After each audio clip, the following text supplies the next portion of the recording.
Título: Pactos. 549. Algo de verdade haverá nos pactos com os maus espíritos? Não, não há pactos. Há, porém, naturezas más que simpatizam com maus espíritos. Por exemplo, queres atormentar o seu vizinho e não sabes como há de fazer. Chamas, então, por espíritos inferiores, que, como tudo, só querem o mal, e que, para te ajudarem, exigem que também os sirvas em seus maus desígnios. Mas não se segue que o teu vizinho não possa livrar-se deles por meio de uma conjuração oposta e pela ação de sua vontade. Aquele que intenta praticar uma ação má, pelo simples fato de alimentar essa intenção, chama em seu auxílio maus espíritos, os quais fica então obrigado a servir, porque dele também precisam esses espíritos para o mal que queiram fazer. Nisto apenas é que consiste o pacto. O fato de um homem ficar, às vezes, na dependência, esse aqui é um comentário, na dependência dos espíritos inferiores, nasce de se entregar aos maus pensamentos que estes lhe sugerem, e não de estipulações quaisquer que com ele faça. O pacto, no sentido vulgar do termo, é uma alegoria representativa da simpatia existente entre o indivíduo de natureza má e espíritos malfazejos. 550. Qual o sentido das lendas fantásticas em que figuram indivíduos que teriam vendido suas almas a Satanás para obterem certos favores? Todas as fábulas encerram um ensinamento e um sentido moral. O vosso erro consiste em tomá-los ao pé da letra.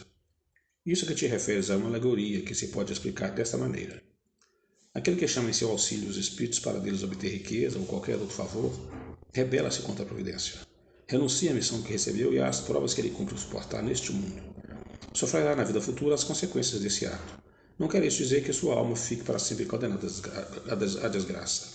Mas desde que, em lugar de se desprender da matéria, nela cada vez mais se enterra, mais não terá no mundo dos espíritos a satisfação de que haja gozado na terra, até que tenha resgatado a sua falta, por meio de novas provas, talvez maiores e mais penosas. Coloca-se por amor dos gozos materiais na dependência dos espíritos impuros. Estabelece-se assim tacitamente entre este e o delinquente um pacto que o leva à tua perda, mas que lhe será sempre fácil romper, se o quiser firmemente, granjeando a assistência dos bons espíritos. Poder oculto, talismã, feiticeiros. 551.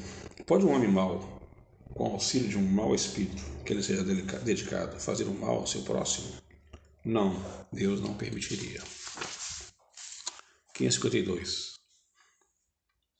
O que se deve pensar da crença no poder que certas pessoas teriam de enfeitiçar? Algumas pessoas dispõem de grande força magnética, de que podem fazer mau uso se mal forem seus próprios espíritos, caso em que é possível se torna serem secundados por outros espíritos maus. Não creais, porém, num pretenso poder mágico que só existe na imaginação de criaturas supersticiosas e ignorantes das verdades da lei da natureza. Os fatos que citam como prova da existência desse poder são fatos naturais, mal observados e, sobretudo, mal compreendidos. 553. Que efeito pode produzir as fórmulas e práticas mediante as quais pessoas há que pretendem dispor do concurso dos espíritos? O efeito de torná-las ridículas se procedem de boa fé. No caso contrário, são tratantes que merecem castigo. Todas as fórmulas são mera charlatanaria. Não há palavra sacramental nenhuma, nenhum sinal cabalístico, nem talismã que tenha qualquer ação sobre os espíritos, porque estes só são atraídos pelo pensamento e não pelas coisas materiais. Mas não é exato que alguns espíritos têm ditado eles próprios a fórmula cabalística? Efetivamente, espíritos há que indicam sinais, palavras estranhas ou prescrevem a prática de atos por meio dos quais se fazem os chamados conjuros, mas ficai certos de que são espíritos de vós que de vós outros escarnecem e zombam da vossa credulidade. Iniciando na pergunta 5.4. Já praticamente fechando o capítulo. Não pode aquele que, com ou sem razão, confia no que chama a virtude de um talismã, atrair um espírito por efeito mesmo dessa confiança, visto que então o que atua é o pensamento, não passando do talismã de um sinal que apenas lhe auxilia a concentração? É verdade. Mas da pureza da intenção e da elevação dos sentimentos depende da natureza do espírito que é atraído.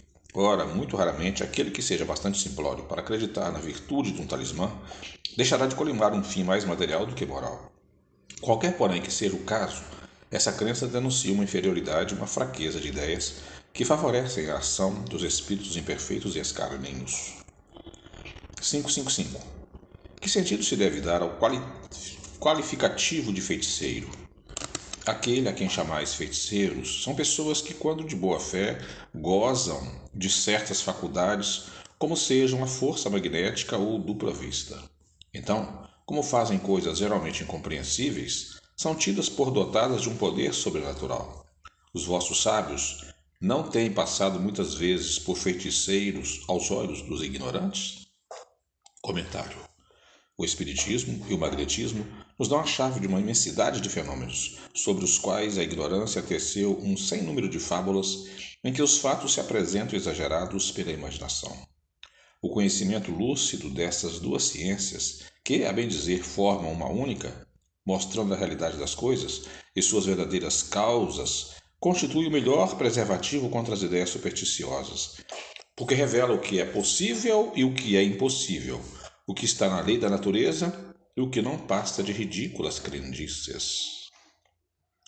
556. Tem algumas pessoas verdadeiramente o poder de curar pelo simples contato? A força magnética pode chegar até aí, quando secundada pela pureza dos sentimentos e por um ardente desejo de fazer o bem, porque então os bons espíritos lhe vêm ao auxílio. Cumpre, porém, desconfiar da maneira pela qual contam as coisas pessoas muito crédulas e muito entusiastas, sendo dispostas a considerar maravilhoso o que há de mais simples e de mais natural. Importa desconfiar também das narrativas interesseiras que costumam fazer os que exploram em seu proveito a credulidade alheia. Bênçãos e maldições, título 557 para fechar o capítulo. Podem a bênção e a maldição atrair o bem e o mal para aqueles sobre quem não são lançadas? Deus não escuta a maldição injusta e culpada perante ele, se torna o que profere. Deus não escuta a maldição injusta, e culpado perante ele se torna o que a profere. Como temos os dois gênios opostos, ou seja, o bem e o mal, pode a maldição exercer momentaneamente influência, mesmo sobre a matéria. Tal influência, porém, só se verifica por vontade de Deus como aumento de prova para aquele que é dela objeto. Ademais, o que é comum é serem amaldiçoados os maus e abençoados os bons. Jamais a bênção e a maldição podem desviar da senda da justiça a providência, que nunca fere o maldito, senão quando o mal cuja proteção não é coberta, senão aquele que a merece.